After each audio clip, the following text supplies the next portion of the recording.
لیکن اللہ نے کتنے بڑے بڑے کام دیے ان لوگوں سے. اس لیے میری ایک خواہش ہے, میری ایک تمنا ہے, میسور کی بیٹیوں سے ایک بات کہتا ہوں کہ میری ایک خواہش ہے, میری ایک تمنا ہے کہ ایسا دن میں دیکھنا چاہتا ہوں اور ایسی صبح دیکھنا چاہتا ہوں کہ دنیا کے اندر یہ خبریں پھیلیں بھائی کہ بہترین گھڑی چاہیے سوئٹزرلینڈ چلے جاؤ, بہترین کمبل چاہیے اٹالی چلے جاؤ, بہترین کمپیوٹرز کے پارٹ چاہیے کیلیفورنیا چلے جاؤ, سین ہوزے وہ جگہ کا نام ہے سین ہوزے, اور تمہیں بہترین کاریں چاہیے جاپان چلے جاؤ, بہترین کپڑا چاہیے کوریا چلے جاؤ, اور بہترین خاندانی دیندار لڑکیاں دیکھنی ہے, دیندار عورتیں دیکھنی ہے میسور چلے جاؤ. کہ میسور چلے جاؤ, وہاں کی عورتیں بہت دیندار ہوتی ہیں, بہت سمجھدار ہوتی ہیں, بہت اپنے گھر کو سنبھال کے چلتی ہیں. اس لیے ایک ہی جملہ یاد رکھنا, چمکنے والے کام کرو, اجڑنے والے کام مت کرو. اور میں آپ کو ایک ہدیہ دیتا ہوں, میں ہر جگہ وہ ہدیہ دیتا ہوں آیا ہوں, آپ کو بھی دیتا ہوں وہ ہدیہ. اور وہ ہدیہ یہ دیتا ہوں, جتنی مائیں بہنیں ہماری جمع ہوئی ہیں, آج کل بچیوں کے رشتوں کے بہت مسئلے ہیں, آج کل گھروں میں لڑائیوں کے مسئلے ہیں, اللہ معاف فرمائے. آج کل یہ مسئلے ہیں, ہر گھر کے اندر کچھ نہ کچھ دائیں بائیں کچھ نہ کچھ آگے پیچھے ہوتا رہتا ہے. تو میں ایک وظیفہ بتاتا ہوں آپ لوگوں کو, اور وظیفے کا نام ہے جاندار, شاندار, مالدار, دیندار. 4 نام ہیں اس وظیفے کے, جاندار, شاندار, مالدار, دیندار. اور وظیفہ یہ ہے کہ روزانہ 313 مرتبہ سورہ اخلاص پڑھنے کی عادت ڈال دو. 315 مرتبہ پڑھو, 320 مرتبہ پڑھو, 1000 مرتبہ پڑھو, وہ آپ کے مقدر, لیکن 313 سے کم نہیں. سورہ اخلاص, قل هو اللہ احد اللہ الصمد لم یلد ولم یولد ولم یکن له کفوا احد, یہ پڑھنا شروع کرو. اس کے بعد جو دعا مانگو گے انشاءاللہ اللہ آپ کی دعا قبول کرے گا. اور روزانہ 31 بنگلے جنت میں تیار ہو جائیں گے.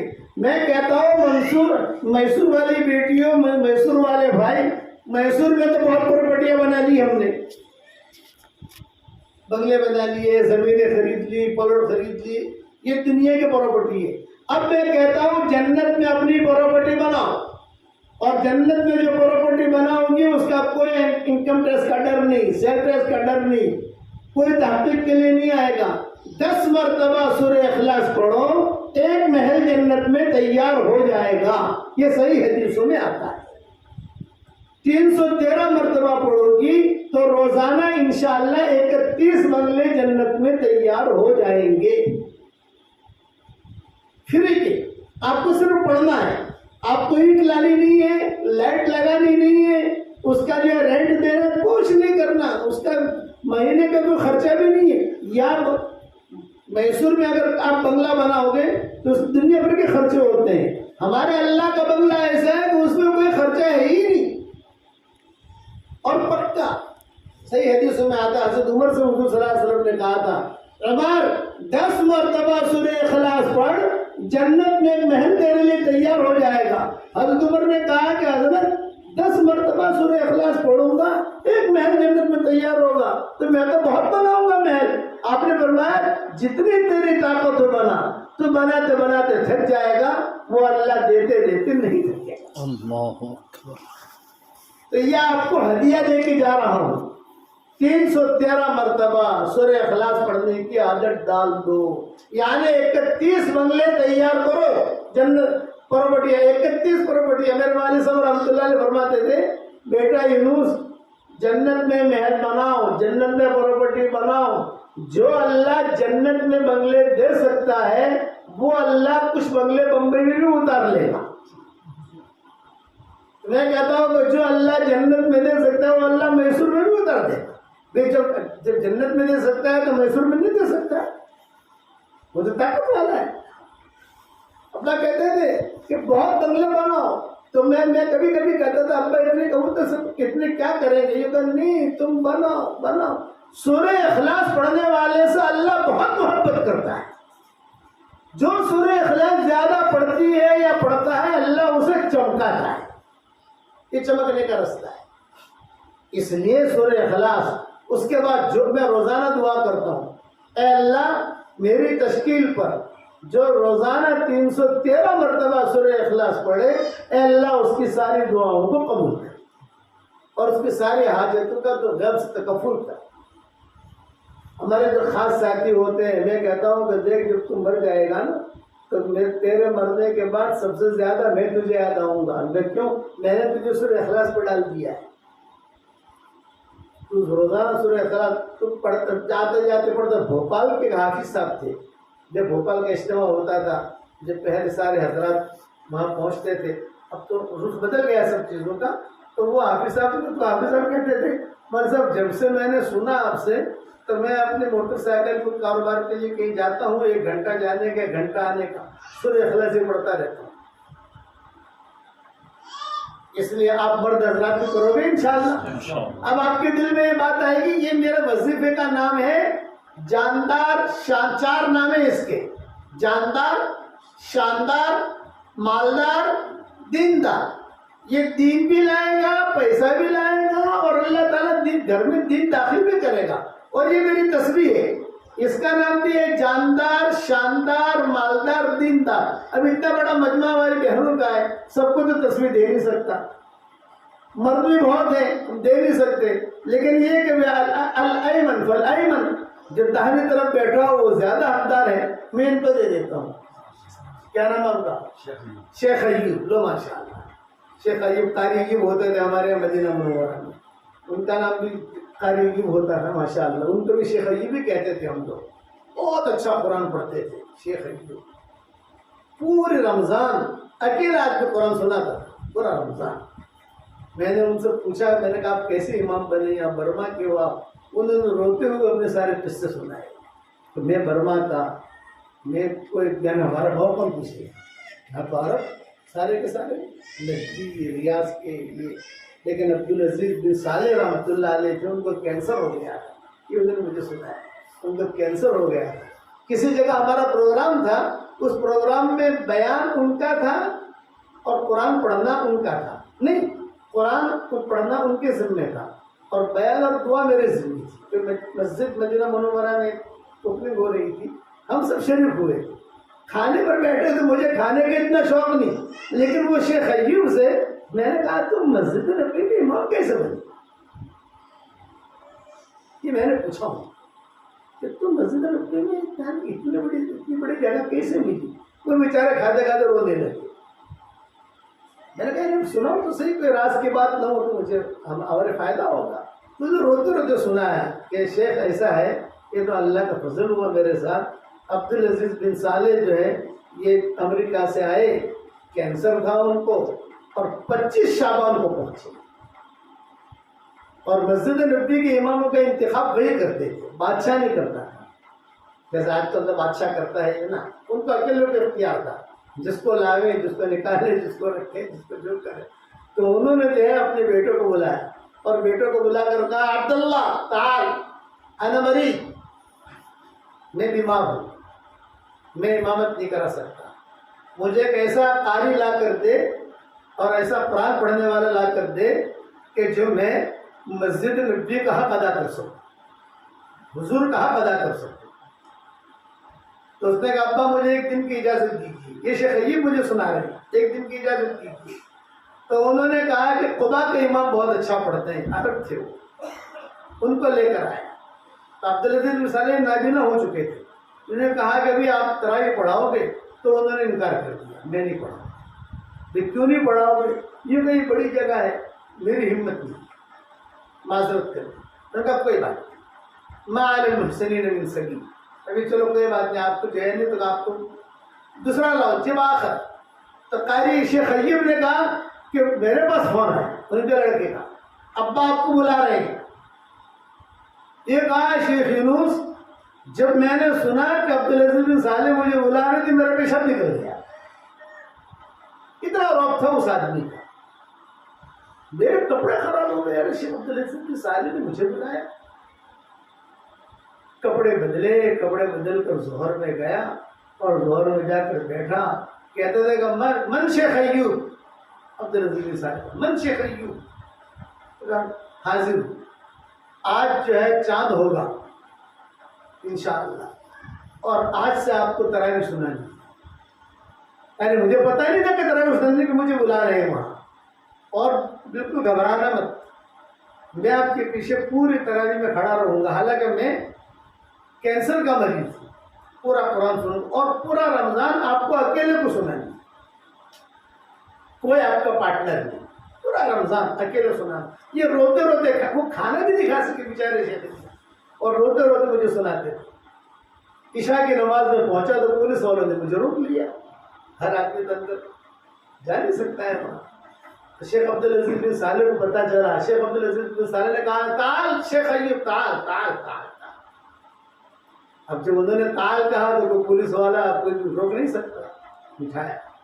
اور بٹھانے کے بعد اعلان کیا سارے اماموں نے کہ انشاءاللہ اللیلہ یبدا رمضان, ایام الغفران, ایام الرحمن, جیسے ان کے بولنے کی عادت ہے. اور انشاءاللہ عشاء کی نماز یہ پڑھائیں گے, ان کے داماد تھے عشاء کی نماز وہ پڑھائیں گے, اور پوری تراویح شیخ ایوب پڑھائیں. کتنا جملہ کہا, اور شیخ ایوب کو بہت ہو گیا, بہت ہو گیا. یہ شیخ ایوب پر مجھے یاد آیا, بہت ہو گیا. اب جب انہوں نے شیخ عبدالعزیز بن صالح نے یہ کہا کہ شیخ ایوب پڑھائیں گے, تو ان کے داماد نے مخالفت کی. عبدالعزیز بن صالح کے داماد نے مخالفت کی. دو داماد تھے ان کے, ایک ملک فہد داماد تھا اور ایک یہ داماد تھے قاضی تھے. تو کہنے 10 رکعتیں میں پڑھاؤں گا, 10 رکعتیں شیخ ایوب پڑھائیں گے. تو عبدالعزیز بن صالح نے کیا کہا پولیس والوں سے کہ میرے داماد کو حرم کے باہر کرو, عشاء کی نماز نہیں پڑھانی تھی. پولیس والوں سے کہا ان کا ہاتھ پکڑو, باہر کرو, عشاء کی نماز بھی آپ شیخ ایوب کو پڑھا. اب وہ داماد سمجھ گیا کہ ارے بھائی عشاء کی نماز بھی جائے گی حرم رمضان کی. اچھا معذرہ کر کے شیخ نے جو معاف کیا, اندر گئے, اور اندر جا کر جو ہے انہوں نے پورا مہینہ جو قرآن سنایا ہے شیخ ایوب نے, پورا مدینہ امڑ کر آتا ہے. میری مدینہ والی بیوی ہمیں کہتی تھی کہ شیخ جب شیخ ایوب نے قرآن پڑھانا شروع کیا تو ہم اثر سے پہنچ جاتے تھے حرم شریف, اثر سے پورا حرم بھر جاتا تھا ان کا قرآن سننے کے لیے. تو شیخ ایوب سے میں نے پوچھا, میں نے کہا کتنے سال تم نے قرآن سنایا؟ انہوں نے بتایا اتنے سال میں نے قرآن سنایا, کچھ سال تو بغیر پارٹنر کو سنایا, کوئی نہیں, میں اکیلا سناتا تھا. اور کچھ سال جو ہے پھر شیخ عبدالعزیز بن صالح نے لوگ لگا دیے.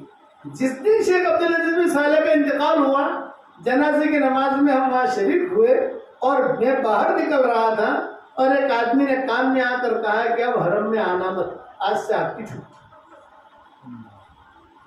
یعنی ان کا جنازہ نکل رہا تھا حرم سے, اور ایک کوئی ذمہ دار آدمی نے کان میں آ کر مجھے کہا میں حرمین کا ذمہ دار ہوں, سدیش تو نہیں تھے اس وقت میں, کوئی اور تھے, اور کان میں آ کر کہا کہ شیخ عبدالعزیز بن صالح کی وجہ سے آپ کو جگہ ملتی ہے, اب جو ہے آپ یہاں پہلی صف میں مت آنا, تیسرے صف میں جہاں بھی چاہو نماز پڑھو. وہ دن ہوا, یہ دن ہوا. یہ روتے روتے سناتے تھے. پھر میں نے پوچھا آپ کو پیسے کتنے ملتے تھے؟ یہ میں نے پوچھا. ریال لفافے میں دیتے ہیں نا بادشاہ لوگ, اس نے کہا خدا کی قسم 1 ریال بھی میں نے لیا نہیں, 1 ریال میں نے نہیں لیا. پھر آخر میں جب ملک عبداللہ کا دور آیا تو ملک عبداللہ سے شیخ سدیس نے کہا بھائی اس آدمی کا بہت حق ہے, آپ اس کو تھوڑا سا پوچھ لو کیا تمنا ہے. ملک عبداللہ نے بلایا شیخ ایوب کو, اور بلا کر کہا کہ میں تمہاری کیا خواہش ہے ٹی وی پر. تو شیخ ایوب نے کہا میری ایک ہی خواہش ہے کہ مرنے سے پہلے ایک مرتبہ مجھے وہ جگہ پھر مل جائے, حضور کی جگہ مجھے پھر مل جائے. چنانچہ ملک عبداللہ نے فیصلہ کیا کہ حرم میں ان کو تراویح کی, وہ آخری تراویح تھی ان کی, اور میں بھی ان کی تراویح موجود تھا. جب انہوں نے کہا اس کا وہ, اور پتہ چلا کہ قاری ایوب ہے, تو ہمارے قریب میں جو عرب تھے, جو لوگ تھے, سو الحمدللہ الحمدللہ الحمدللہ چونکہ بوڑھے ہو چکے تھے، شوگر کی بیماری تھی، تو بھولیں بہت آتی تھی، تو لوگ شیخ سدیس کو کہتے تھے کہ وہ غلطیاں بہت کرتے ہیں۔ شیخ سدیس نے کہا کہ بھی دیکھو ان کا احترام کرو، ان کو جو پڑھنا ہے وہ پڑھے، ہر رکعت میں سورہ اخلاص پڑھنا ہے سورہ اخلاص پڑھے، جو پڑھنا ہے وہ پڑھے، ان کو نماز پڑھا دے دو، باقی جو امام ہے دوسرے وہ اپنا ترتیب سے پڑھتے رہے۔ ایسا شیخ سدیس نے فیصلہ کیا، جو پڑھنا ہے پڑھ دے دو، بادشاہ کی بات کا احترام رکھو۔ اس کے بعد پھر دوسرے سال تو وہ زندہ نہیں رہے تو ان کا انتقال ہو گیا۔ یہ شیخ حکیم پر سارا قصہ میں نے سنا ہے، آپ نے میں نے تصویر دی ہے، دیا سنبھال کے رکھنا۔ اچھا بھائی بیان تو لمبا ہو گیا، آج تو میسور کی بہنوں نے ایسا ماشاء اللہ یعنی نورانی ڈالی کہ کئی چیزیں آ گئی۔ جتنی مائیں بہنیں ہیں دیندار بننے کا ارادہ کرو اور چمکنے کا ارادہ کرو، دین کی خاطر چمکنا ہے، اور آپ لوگ بھی کرو گے انشاءاللہ، اور اللہ کے راستے میں نکلو۔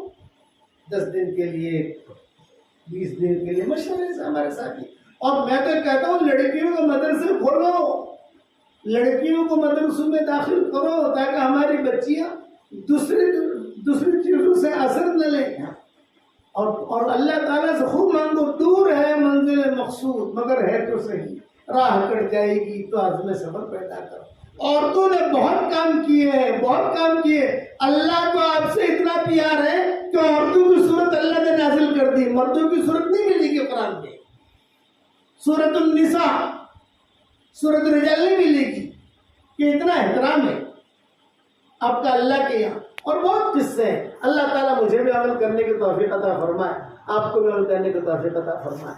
اللهم لك الحمد كله ولك المن كله لك الشكر كله ولك الملك كله لك الخلق كله ولك الفضل كله وإليك يرجع الأمر كله وإليك يصعد الكلم الطيب كله اللهم لك الحمد بالإسلام، لك الحمد بالإيمان، لك الحمد بالقرآن، لك الحمد حتى ترضى، لك الحمد إذا رضيت، لك الحمد بعد الرضا اللهم لك الحمد كالذي نقول وخيرا مما نقول، لك الحمد كالذي تقول، لك الحمد في الحال ولك الحمد في المآل اللهم آت نفوسنا تقواها وزكها أنت خير من زكاها أنت وليها ومولاها اللهم لا تردنا خائبين بل ردنا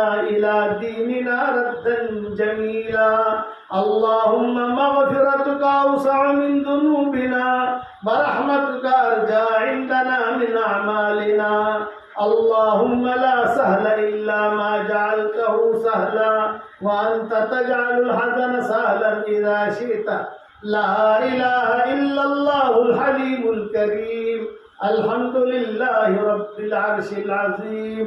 اے اللہ ہمارے گناہوں کو معاف فرما، اے اللہ ہماری خطاؤں سے درگزر فرما، اے اللہ پورے میسور والوں کو قبول فرما، یہاں کی عورتوں کو قبول فرما، یہاں کے بچوں کو قبول فرما، یہاں کے مردوں کو قبول فرما، یہاں کے چھوٹے اور بڑوں کو قبول فرما۔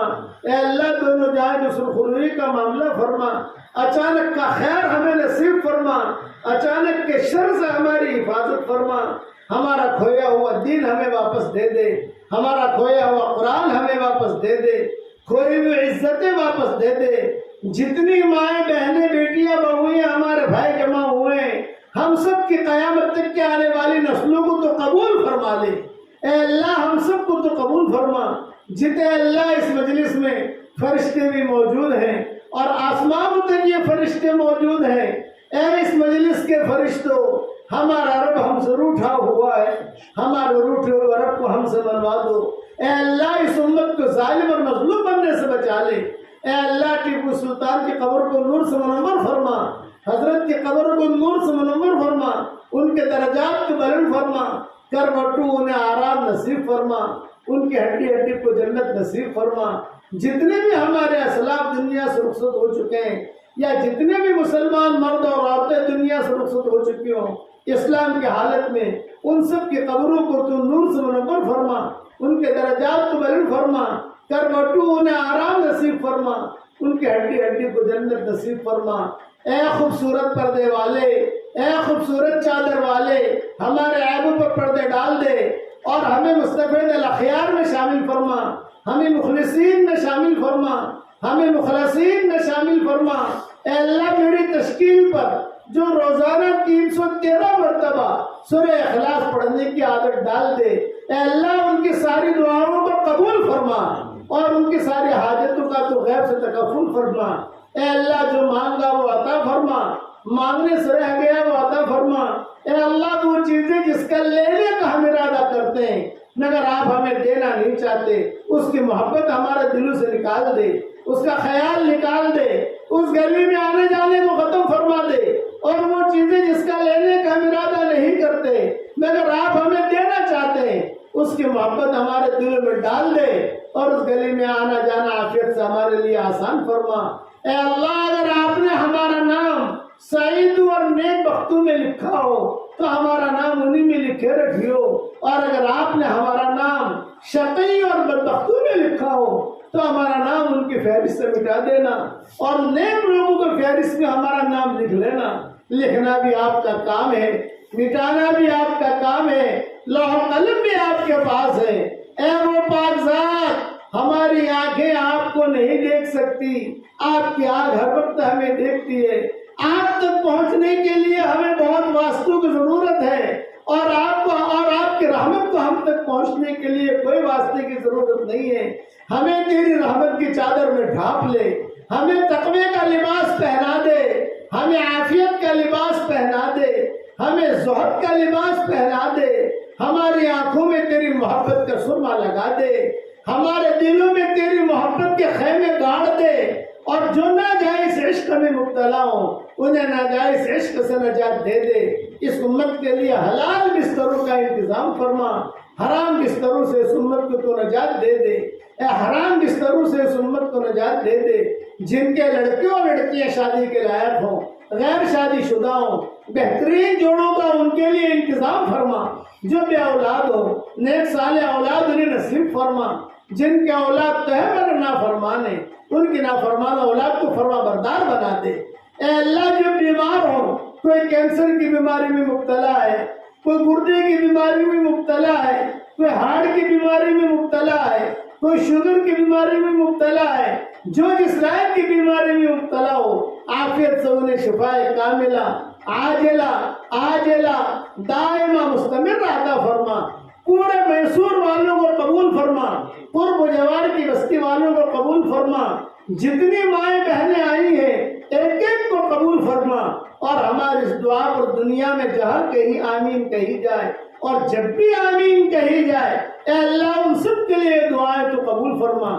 جس کرم سے آپ نے ہمیں اس گھر میں جمع کیا ہے تیرے اسی کرم سے جنت الفردوس میں تیرے نبی کے پڑوس میں ہماری قیامت تک کے آنے والی نسلوں کے ساتھ تو ہم سب کو جمع فرما دے۔ اے اللہ وہ دعا جو رسول اللہ صلی اللہ علیہ وسلم نے بریدہ اسلمی کو سکھلائی تھی اور کہا تھا کہ اے بریدہ جس کے ساتھ اللہ خیر کا ارادہ کرتا ہے اسے یہ دعا سکھا دیا کرتا ہے اور پڑھنے کی توفیق دیتا ہے، اور جس کے ساتھ اللہ خیر کا ارادہ نہیں کرتا اسے پڑھنے کی توفیق نہیں دیتا۔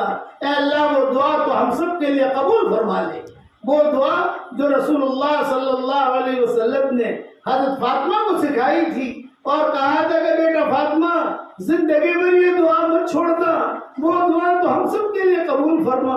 اے اللہ جب دنیا سے جانے کا وقت آئے کمال ایمان پر ہمارا خاتمہ فرما۔ جب اب دنیا چھوڑ کر تیری طرف آ رہے ہوں، ہمیں دیکھ کر تو مسکرا رہا ہو اور آپ کو دیکھ کر ہم مسکرا رہے ہوں، تو اس کی غیب سے صورت و شکلیں پیدا فرما۔ اللہم ارزقنا شہادتا فی سبیلک واجعل موتنا ببلد رسولک، اللہم اجعل خیر عمرنا آخرہ بخیر اعمالنا خواتمہ، اللہم اجعل اوسع رزقک علینا عند کبر سننا منقطع عمرنا۔ اے اللہ جو مانگا وہ عطا فرما، مانگنے سے رہ گیا وہ عطا فرما، ہر لائن کی خوشیاں ہم سب کے لیے مقدر فرما۔ ہم جب اس مجمع میں سے اٹھ کر اپنے گھروں پر جا رہے ہوں تیرے آسمانوں پر اعلان ہو رہا ہو قوموا مغفورا لکم، کھڑے ہو جاؤ تمہارے گناہوں کو نیکیوں سے بدل دیا گیا، تو خوش ہو رہا ہو ہوائیں خوش ہو رہی ہوں، ہواؤں کے ساتھ جو خیریں آتی ہیں وہ خیریں ہم سب کے لیے مقدر فرما، ہمیں ایسے دیندار بنا اور ایسے چمکنے والے کام کرنے کے توفیق عطا فرما کہ مدینہ کی ہوائیں بھی ہمیں سلام کریں اور راستے بھی ہمیں سلام کریں، ایسے چمکنے والے کام کرنے کی تو ہمیں توفیق عطا فرما، ہمارے دین کے سورج کو عروج نصیب فرما، ہمارے دین کے سورج کو عروج نصیب فرما اور جنت الفردوس ہم سب کے لیے مقدر فرما۔